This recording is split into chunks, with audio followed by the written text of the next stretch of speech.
Sometimes rejection is God's protection. So if you're dealing with a man or you're dealing with a person who doesn't know your worth, they don't value you, they don't appreciate you, sometimes it's because the Most High will not allow that person to see your value. Because sometimes the wrong person or a toxic person, if they have access to you and they're toxic and you're valuable, God will not allow that person to see your value or to see your worth, because He's protecting you. Because that toxic person, that unappreciative person, narcissistic person, they will exploit you. They will exploit something that is valuable, but something that's not valuable to them, something that they don't appreciate.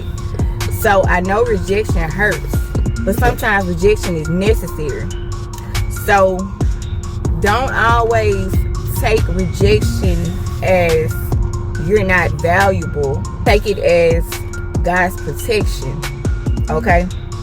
So sometimes rejection is God's protection.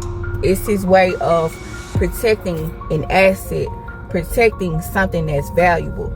So if someone who is in your life, if they don't value you or they don't appreciate you, then 9 times out of 10, it's not meant for that person to be in your life.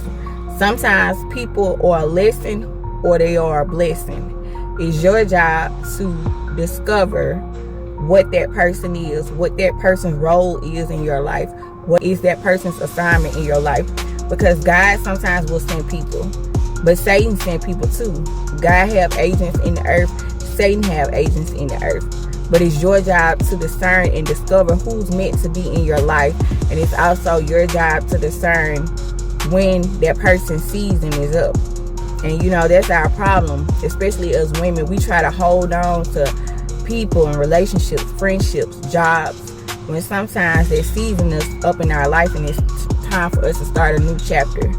So don't take rejection as a negative. Take it as a positive. Because sometimes rejection is God's protection. He's protecting you from whatever harm someone or something may cause you. Okay? So just because that person can't see the value in you, that does not depreciate you. You're just being protected because you're an asset.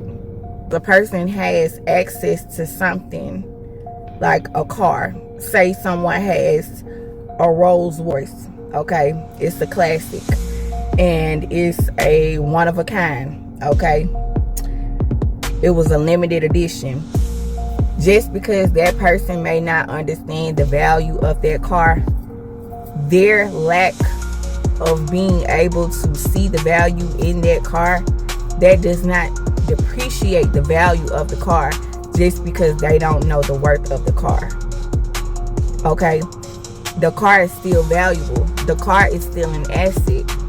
It's still valuable. That does not depreciate it. So someone's lack or inability to be able to see your worth or your value does not underestimate your value.